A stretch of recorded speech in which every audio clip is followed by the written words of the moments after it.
Mars with me.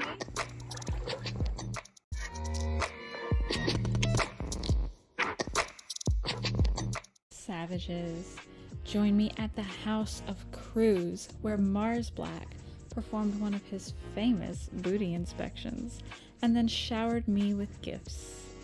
Now, while Mrs. Cruz was creeping around behind the scenes, Mars entertained us with fascinating stories, and after a dinner full of laughs, Mars and I got up close and personal. I'm here with Mars Blac. What it do? And we're just gonna talk today. All day, I'm ready. All day. All right. Well, tell me about yourself. Tell me what you do in the industry. Well, first of all, let me thank you for giving me an opportunity to be on your platform. Yeah. And I'm excited. It's been a long time coming, like what, about a year and so in the making of us getting together? It's been a while. The stars had to align for us to get together. But it's happened. We're here. Exactly. So, I'm adult content creator, retired military, and just been doing this for like the past 20 plus years on the side as a nice little hustle and meeting like-minded people in the industry and put out interracial content. That's my whole niche, and it's been fun.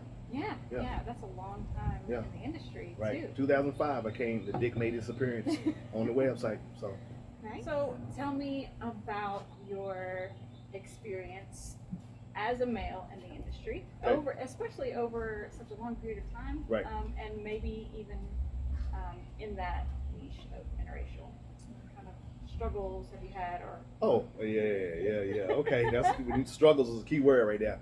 So when you say interracial, okay, so when I first this is like my third go around becoming, I started in 05, had to take some time away, do some military deployments and things like that, but really right before COVID, 2019, I came back on this third leg of things, and that's where the whole Take a Ride on Mars came from and things of that nature. But coming around, I was working with a particular company, and they basically was like, interracial. I'm like, yeah, that's what I like. I'm from a black mother. I got a black mom. I love my sisters, but when it comes to being sexual, I prefer the Caucasian or, anybody, Puerto Rican. My first wife was Puerto Rican or whatnot, but that's just my thing. So they were like, well, you're gonna put yourself in a corner if you don't go outside the box and not work with other people. And I was like, well, how can I do something that I don't want to do in my personal life and do it on camera? I was like, well, it is what it is. So it's been good. I stuck with my brand, interracial content, and a couple of AVN nominations, and people know the name when I do these conventions. So I think it's been good. Yeah, it's nice to own your own brand. Exactly. Do what you love. Exactly. Yeah. I can't. Too grown for that. I can't be, sitting here being told what to do and this and that. I want to make it how I want to make it and be behind my own personal stuff. So. Yes. So tell me what it's like being an independent male in the industry. All right. Key word. Let's touch on that. Independent. All right. So independent means that I'm basically out here doing everything myself. I don't have nobody buying flights for me, buying convention booth tickets for me and stuff like that. I'm having to pay for everything out of pocket. Branded merchandise I do, posters, any of this stuff I'm paying out of my pocket. So, and that's what, and I like it better because I have freedom to do my own work and do it how I want to do it and put out the type of content I want to put out. But it's a lot of work. I'm the producer, the videographer, the camera guy sometimes, the editor, all this stuff, and it's a lot of legwork when you're doing it by yourself. So, but it's been fun to go out, meet people that I personally would like to shoot content with, or be hit up by people that want to shoot with me, and being able to talk about it and discuss it and not being told what to do if you're working with some company or stuff like that. We want you to do this and all this. So no, I've never liked that. And I've enjoyed it. So with that being said, it's like, it's work, if you want to build a brand. Some people get in this thing and they only have one mindset of just going out here and, having sex with whoever.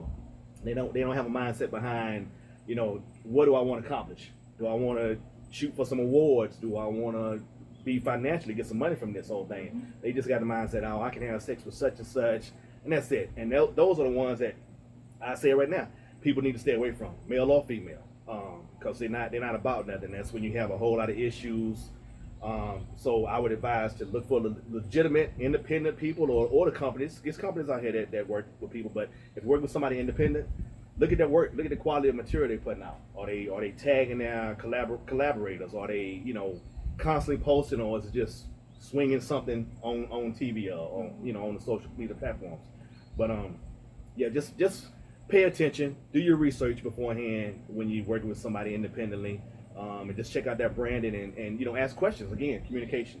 Ask questions beforehand so you won't show up and being in the blind and things like that. Yeah, that's actually really good advice. I'm glad that you kind of laid out things to look for. Right. Some people don't know. No, they're not at all.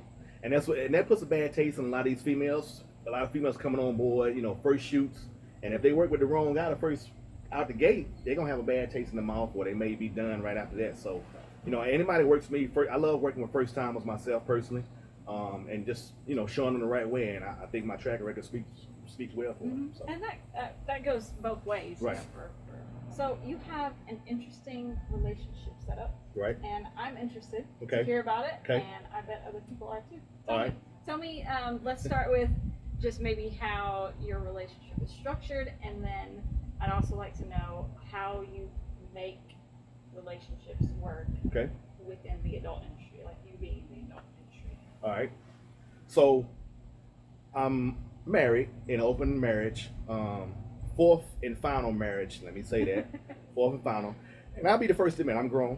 The first 3 marriages were great women, but it was me with the issues, infidelity issues, out here ripping and running, and the women just won't go deal with that, But I finally found a woman found me that from the jump accepted me for who I am and was like, look, I'm not trying to change who you are. I accept you and I love you for who you are. And the key thing nowadays, communication. Ain't no secrets. Me trying to run and connive and backslide. It's just, hey, I like this chick or whatever, thinking about going out to dinner with her or whatever. Just open line of communication and keeping that clear path. So not only am I married, but I also have the ability, open marriage, have a chick on the side, or I wouldn't say a chick on the side, but just a girlfriend. And I do have that.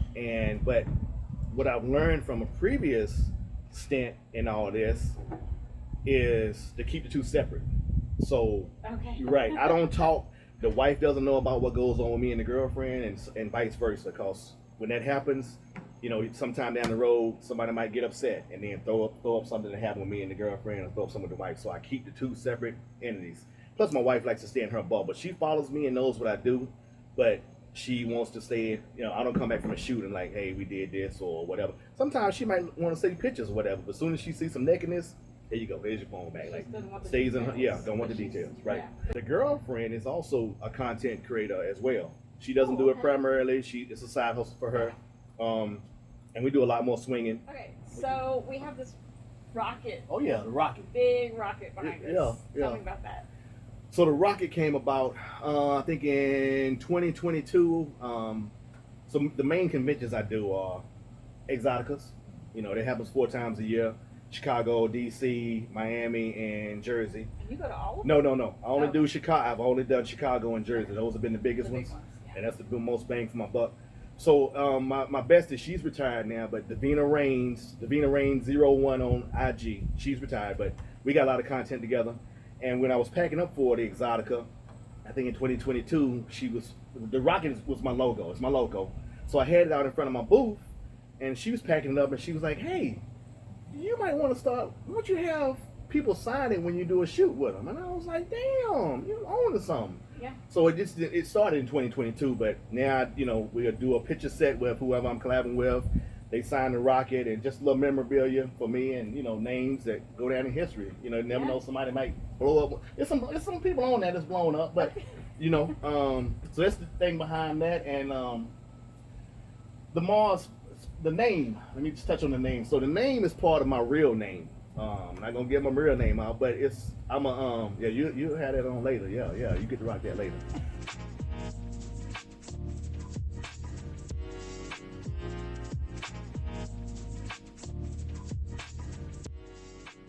Thank you for joining me. Thank you for having me, and if you're doing anything down the road, let me know, and I'm happy to be a part of it. Will do. Yeah. Bye.